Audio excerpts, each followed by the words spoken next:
Now let's talk about Saudi Arabia. It was once a conservative oil kingdom. Religious police enforced strict dress code, women could not drive, and live music was banned. But in the last few years, Saudi Arabia has embraced change and seen a dramatic shift.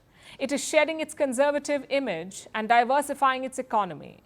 Last week, Riyadh hosted a fashion show, a grand gala featuring performances by singers like Celine Dion and Jennifer Lopez. It was nothing like anything the kingdom had seen before. But as it embraces modernity, some shadows of its past still linger. Our next report brings you the tale of two Saudi Arabias. Models in dreamy, shimmering gowns. A show-stopping gala, performances by international stars, the likes of Jennifer Lopez, Camila Cabello, and even Celine Dion. Lebanese fashion designer Elie Saab pulled all the stops for his latest fashion show, but what made more noise was the venue. It was Riyadh, the capital of Saudi Arabia. I cannot be more proud of what's happening now in Riyadh and Saudi Arabia overall. I mean, look at this. Look at the beautiful names we have here in the middle of Riyadh. There is a lot of harmony with the idea of evolution that is taking place in Riyadh in terms of being up to date to art and culture. Having someone as important as Elie Saab extremely fits with this beautiful event Riyadh season that cares for art and culture. For decades, Saudi Arabia has been defined by its conservatism. The discovery of oil in 1938 reshaped the country's future, turning it into a global economic powerhouse. But despite its wealth, the kingdom clung tightly to its traditions and religious values.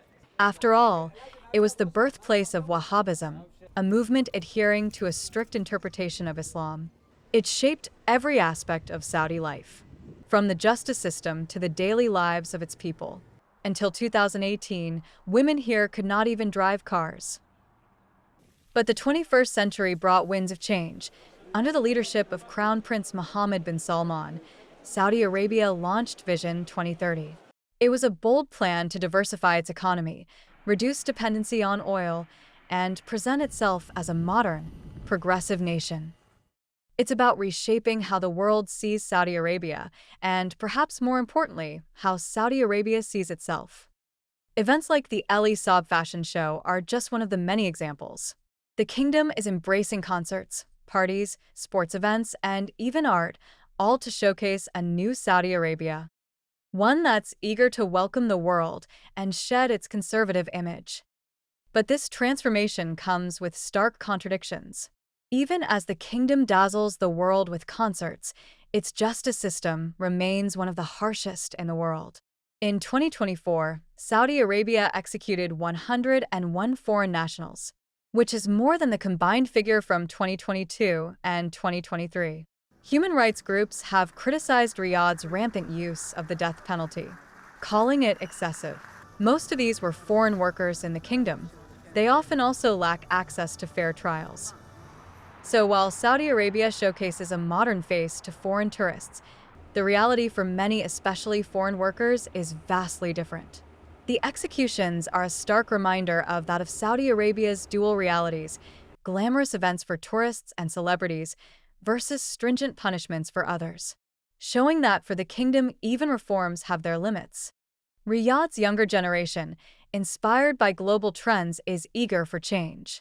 Yet, many still hold on to the values that have defined their kingdom for centuries. As Saudi Arabia races towards a new identity, it faces a question. Can it truly reconcile the two sides? The conservative oil kingdom and the modern progressive nation. Right now, Saudi Arabia is both, and yet neither fully.